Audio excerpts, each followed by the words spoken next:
Hello, today we are going to be discussing how to price your work as a freelancer, how to price. I think I've talked about this before, but for some reason, I always keep getting asked this question. There is a client, I don't know how much to charge. He has this scope of work, I don't know how much to charge.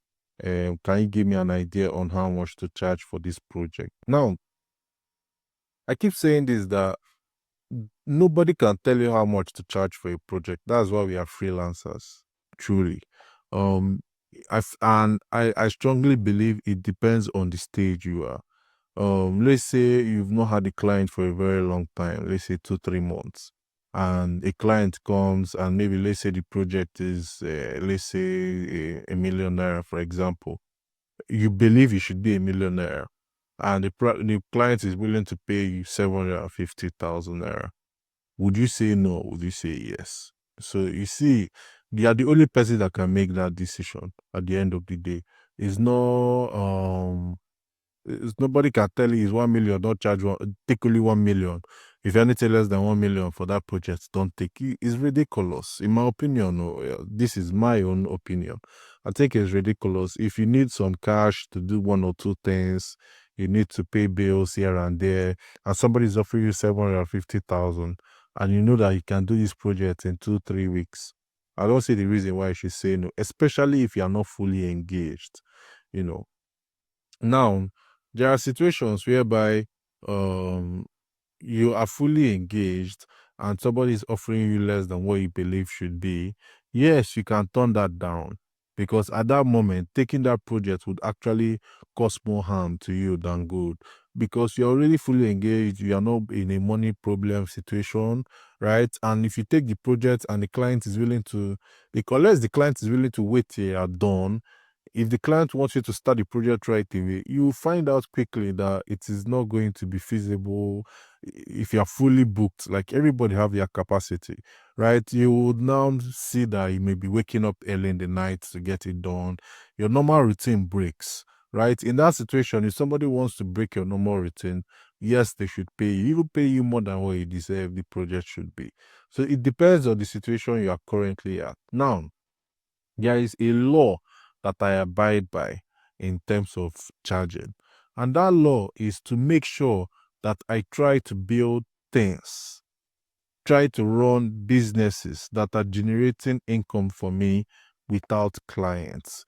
I've said this over the years, and I keep shouting it even to my friends that are freelancers, that depending on only freelancing to generate income is not the right way to go. It actually makes you a worse freelancer, a bad freelancer.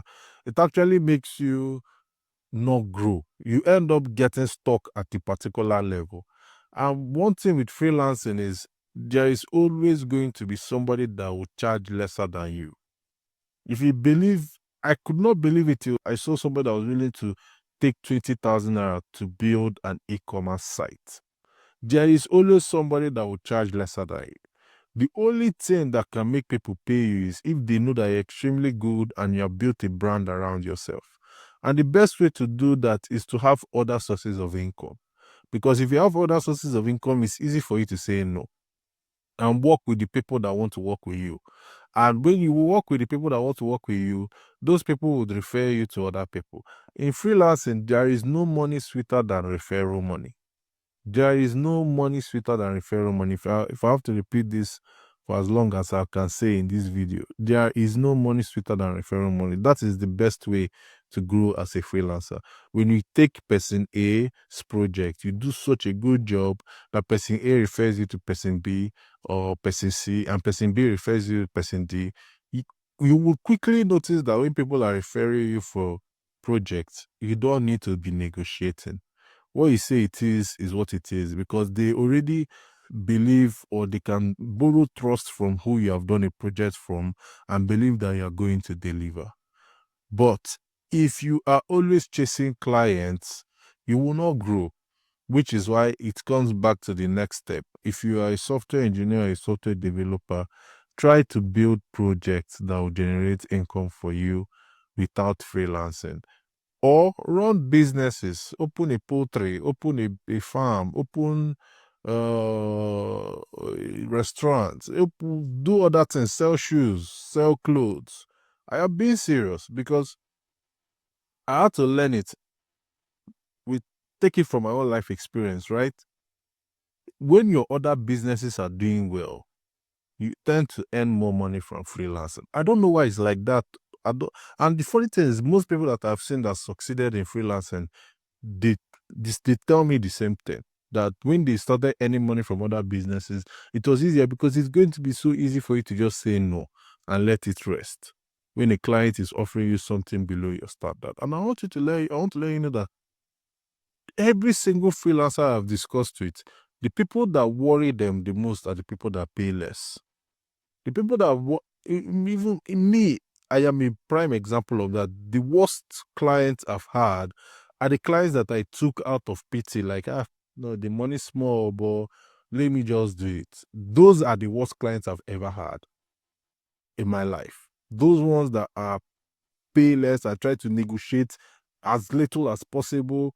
The ones that you tell them the price and they say, okay, let's do it, they don't bother, they don't stress. But the ones that are always trying to beat down the price, trying to pay you as little as possible for the work you do, they would be the worst clients you would deal with. So why try to fight with them? Why try to be, the only reason why is because you made it your only egg in the basket. Like you made it the only source of income for you. If you're earning from other things, you would easily avoid those people. And those people, they are very stingy and they are very hard to refer you to other people because when their mind is, they are giving you their all and all, they don't want you to. Somebody has told it to me before. I remember there was a project I was working on, a client, same thing, very stingy with money and does not want to pay. They just pay the normal price. We are not even saying exorbitant prices is a problem. And he told me one day that he has a friend that is looking for a web developer and he knows that I can do the job. But because I'm working on his project, he does not want to refer me to the person till I finish his project. His project is a project of 6 months. Do you see what I'm saying? He I don't know why he shared that information with me. I don't know what he was trying to gain from that information. But people like that, they are just not, they have a very strange mentality, right? You see somebody that would pay you, let's say, 10 million for a project. The next day, they get somebody that is trying to work. They are happy to refer you to the person.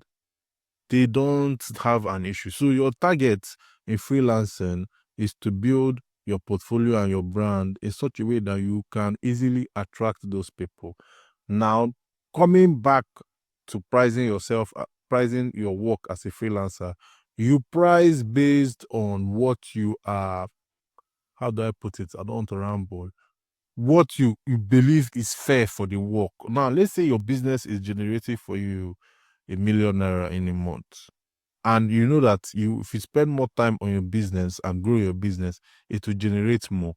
If somebody is coming to you for a project and it is going to take away time from your business, you need to charge them a bit more than what your business is generating to make up for that time that you are not investing in your business.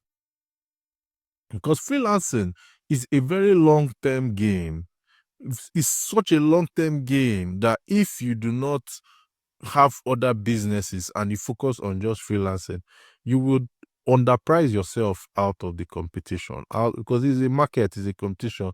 You just fade away because you end up working and working and working and working for pennies.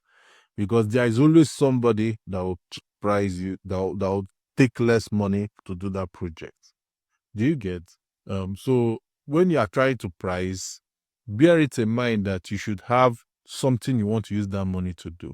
Is either to invest it into your business, or is either to get the money to pay some bills, or you should be able to know what exactly you should not just be telling people this is how much it's going to cost to the project when you don't have any mental calculation on what you are going to use the money for. I personally try to price per week on a weekly basis in my head. So if a project is going to be 3 million, that's 750,000 per week. And I can say, okay, if it is 4 million, is 1 million per week. And I try to say, okay, in this 1 million per week, what do I gain from this? Right? In this 200K per week, what do I gain from this? If I get this money, where do I put this money? And to be honest with you, when starting out, before you take the money somebody try to pay you, you should know where you're putting that money. It should not be money that will just sit in your bank account. And I always advise you should put that money towards your own business. Find a business that you can build. It may not be profitable for 1 year, 2 years, 3 years, but it has to have a trajectory that's showing you that it's going to be profitable in the future. And you try and be investing that money from freelancing there. Once you have that mindset, trust me, there is no way you will not know how to price your work as a freelancer. That is the best way to know how to price your work, because if you have a mindset of putting that money back into your business to grow your business so that you will not need freelancers, it creates a cycle. Because as your business grows, you get higher paying freelancers. As your business grows, you get higher paying freelancers. It's easier for you to say no to low quality work. And there'll get a time your business would grow and you will not even need freelance clients at all, high paying clients. I mean, you will not even need clients at all. Your business can take care of you perfectly. Then you just be investing money in your business. Now, whenever somebody comes to you for a project, you can charge very, very well without even feeling any type of way, knowing fully well that your business can take care of you if they say no. That is the goal. And trust me, there are somebody that will be willing to pay you. But if you focus on just the freelancing part, you will suffer. You will suffer. You will never know how to price well, because when time for scarcity reach, all those bad clients, they will flood you, and they might even make you quit freelancing.